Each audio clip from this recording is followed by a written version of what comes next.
এতিয়া এই ভিডিঅ'ৰ যোগেদিয়ে গোটেই অসমত আজি দেখিবলৈ পাব। ভিডিঅ'টো আপোনালোকে সকলোৱে শ্বেয়াৰ কৰিব যাতে বিমল বৰা দেৱেও এই মেছেজটো পায়। নমস্কাৰ অসমবাসী, আপোনালোকক স্বাগতম জনাইছোঁ পিংকু নিউজ আছামৰ অন্য এটা ভিডিঅ'লৈ। আজি মই আছোঁ বিখ্যাত দুলীয়া তুলসী ওজাদেৱৰ ঘৰত। তুলসী ওজা লোককৃষ্টিৰ এগৰাকী নীৰৱ সাধক, এজন সংস্কৃতিবান প্ৰবীণ ঢুলীয়া।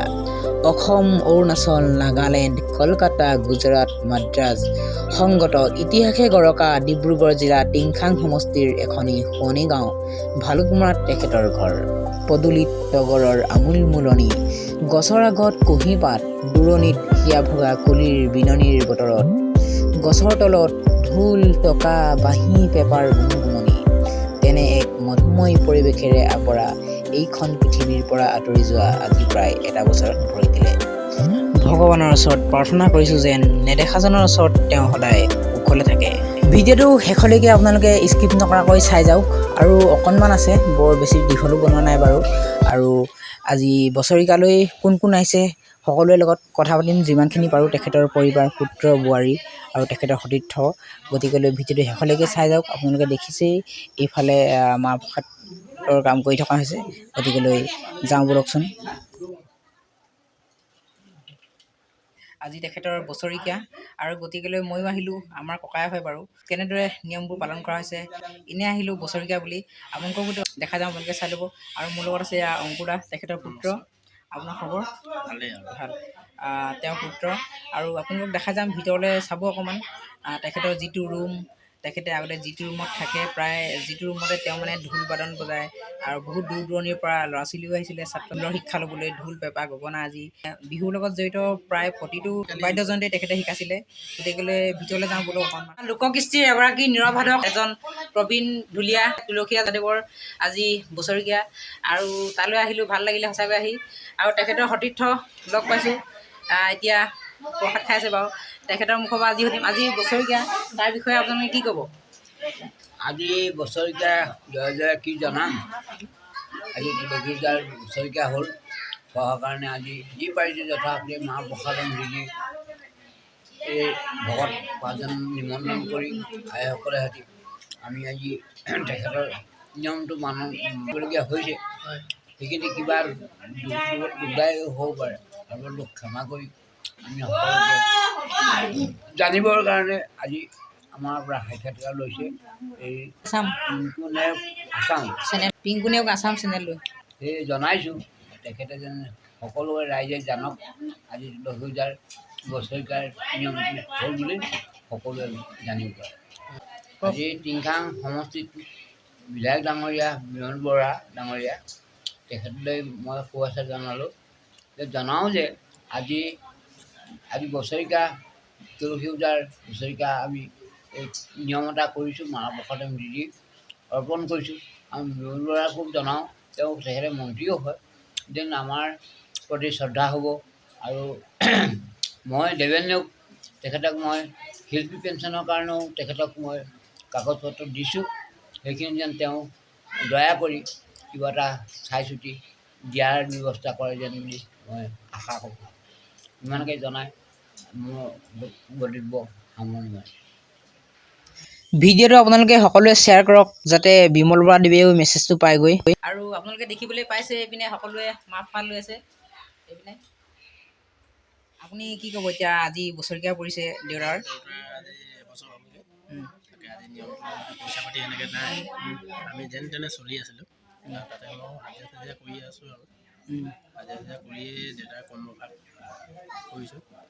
তাতে আজি ছাত্ৰতা ল'ৰা দাদাহঁতেও আহিছিলে, তেখেতলোকে আহি চাকি বন্তি জ্বলাই তেখেতলোকে ভাত খাই দিলেহি আহিছিলে। তেখেতলোকে দেউতাই সামাজিকটো লাগি আছে, তেখেতলোকে কৰি আছে। আৰু বতৰো বেয়া যে, সেইকাৰণে মানে যিমান পাৰে চেষ্টা কৰিছে তেখেতলোকে। হয়, তেখেতলোকে আজি আহি মাছ খাই দিলে, বৰ আনন্দিত হ'লোঁ। আৰু বাকী এনেকৈ যিমানখিনি আহিব লাগিছিলে আজি মানে তেখেতলোকেতো গম পাইছেই আৰু আমাৰ অকণমান দেৰি হ'ল। আৰু আমি অকণমান মানে এবছৰ হেৰিটো হ'লগৈ, আমি অকণমান পিছুৱাই পিনে অকণমান পইচা পাতি অকণমান দিগদাৰ হোৱাৰ কাৰণে আমি অকণমান পিছুৱাই পিনে কৰ্মভাগ কৰিছোঁ। সেইকাৰণে মানে আজি নিয়মটো কৰা হ'লগৈ আৰু ভকত বহি আছে, আৰম্ভ কৰি আছে আৰু মাৰো গা ভাল নাই, মাৰো মানে বেমাৰত নিৰ্যাতন হৈ আছে, তাকে ডক্তৰক দেখাই থকা হৈছে। সেইটো কাৰণে অকণমান মাৰ কাৰণে মানে অকণমান ডক্তৰৰ লগত লাগি থকা হৈছে আৰু সেইটো কাৰণে যেন তেনে দেউতা নিয়মটো আমি কৰিলোঁ আৰু। ধন্যবাদ। আৰু তেখেতৰ যি সমাধিস্থল এয়া বনাই থকা হৈছে আপোনালোকে দেখিবলৈ পাইছেই। আৰু সঁচাকৈ বেয়াও লাগিছে বাৰু, তেখেত আমাৰ মাজৰ পৰা হেৰাই গ'লগৈ। আৰু আপোনালোকে ভবা ধৰণে তেনেধৰণে ইমান ডাঙৰকৈও বাৰু আয়োজন কৰা নাই, থুলমূলকৈ কৰা হৈছে। আৰু তালৈ তেখেতৰ শিষ্যও আহিছে আৰু তেখেতৰ যিসমূহ চিনাকি ওচৰৰ পাজৰৰ আহিছে। আৰু মোৰ ওচৰতে আছে খুৰা বুলিয়ে কৈছোঁ বাৰু, তেওঁৰ শিষ্যও হয় আৰু এইপিনৰ পৰা ভতিজাও হয়।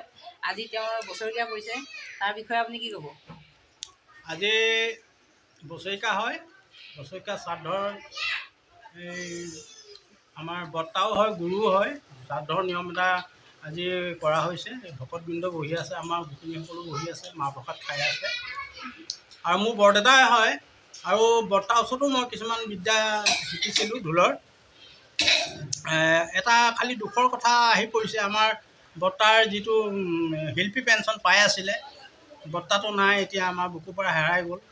বৰবৌ সুধিছোঁ, বৰবৌ পোৱা নাই শিল্পী পেঞ্চনটো। বৰবৌ পালে মানে আমাৰ মনটোও ভাল লাগিব শিল্পী পেঞ্চনটো। আৰু বৰবৌৰ দেহাটো বৰ ভাল নহয়, সিমান সুস্থ হৈ থকা নাই, গতিকেলৈ শিল্পী পেঞ্চনটো আমাৰ বৰবৌ দিবৰ কাৰণে অনুৰোধ এটা জনাইছোঁ। আৰু বৰ্তাৰ পৰা কিছুমান শিক্ষা লৈ বাহিৰলৈও গৈছিলোঁ, দিল্লী গ'লোঁ, গুজৰাট গ'লোঁ, মাদ্ৰাছ গ'লোঁ, চেন্নাই গ'লোঁ, পণ্ডিচেৰী গ'লোঁ। বৰ্তাৰ লগতে প্ৰগ্ৰেম কৰিছিলোঁ, all India inter school festival হৈ। ডিব্ৰুগড় মৌচাকৰ সঞ্জীৱ বৰদলৈ ছাৰৰ লগত গৈছিলোঁ আমি, টিংখাং সমষ্টিৰ পৰা, ডিব্ৰুগড় ডিষ্ট্ৰিক্টৰ পৰা ঘূৰিলোঁ, বহুত জেগা ঘূৰিলোঁ। বৰ্তাই কিছুমান ভাল ঢোল বাদনো শিকাই থৈ গৈছিলে, তাৰে মই লাগ এখন মুখৰে গাই দিছোঁ বাৰু, ঢোলৰ লাগ এখন। ঋদ্ধেইকিটা ঘেন দাও নীতিকিটি তালকিটি দাও খিত দাও নীতিকিটি ঋদ্ধেইকিটা ধেই দাও ঋদ্ধেইকিটা ধেই দাও নীতিকিটি তালকিটি দাও খিত দাও গেনাও টিকিটি কিটাও ঘেন টিকি দাস্তা ঘেন গেনা ঘেন গেনাও কিটাও খিতা গুদু ঘেন তা ঘেন। বছৰেকীয়া সেইকাৰণে এই লাগ এখন আৰু এই গাই দিছোঁ, হয়তো ভুল ভ্ৰান্তিও হ'ব পাৰে। বিশেষ এটা কথা, আজি আমাৰ বৰ্তাৰ শ্ৰাদ্ধ বছৰেকীয়াৰ সকামৰ আমাৰ ৰাজগড়ৰ ছাত্ৰ সন্থাৰ ল'ৰাখিনিও আহি বৰ্তাৰ শ্ৰাদ্ধত দেখা দিলে, ভাল লাগিলে তেওঁলোকক দেখা পায়। আৰু এতিয়া এই ভিডিঅ'ৰ যোগেদিয়েই গোটেই সদৌ অসমত আজি দেখিবলৈ পাব, ভিডিঅ'ৰ যোগেদি আমাৰ বছৰেকীয়া শ্ৰাদ্ধ সকাম আমাৰ বৰদেউতাৰ। মই ইয়াকে কৈছোঁ। ধন্যবাদ। আৰু এয়া উজাদেৱৰ বোৱাৰী খাই আছোঁ।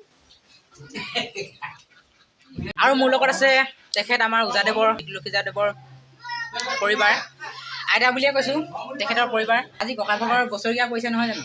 হয়। আৰু তাৰ উপলক্ষে আপুনি কি ক'ব? মই কি ক'ম, মই সমূহ ৰাইজলৈ মই নমস্কাৰ কৰি জনাইছোঁ। আজি আমাৰ তেখেতৰ আজি বছৰেকীয়া পৰিছিলে। মই যেনেধৰণে কৰিবলৈ লাগিছিলে তেনেধৰণে মই নোৱাৰিলোঁ। তাৰ বাবে এতিয়া মই চমুকৈ নিজৰ গাঁৱৰ ৰাইজকে আনি গৈ মোৰ ভকতক মাতিব লাগিছিলে, নোৱাৰিছোঁ, কি কৰিম, দেহাটো মোৰ বৰ ঠিক নাইকিয়া হ'ল। ইয়াতে নমস্কাৰ জনাইছোঁ আৰু সকলোৱে যাতে সন্তুষ্ট হয়। কৃষ্ণ কৃষ্ণ। আপোনালোকে ভিডিঅ'টো শ্বেয়াৰ কৰিব যাতে সকলোৱে গম পায় উজাদেৱৰ বছৰেকীয়াটো পালন কৰা হ'ল, তাৰ কাৰণে কৈছোঁ। আজিলৈ ভিডিঅ'টো ইমানে আছিলে। যদি ভিডিঅ'টো চাই ভাল পালে লাইক, কমেণ্ট আৰু শ্বেয়াৰৰ লগতে ছাবস্ক্ৰাইবটো কৰি দিব।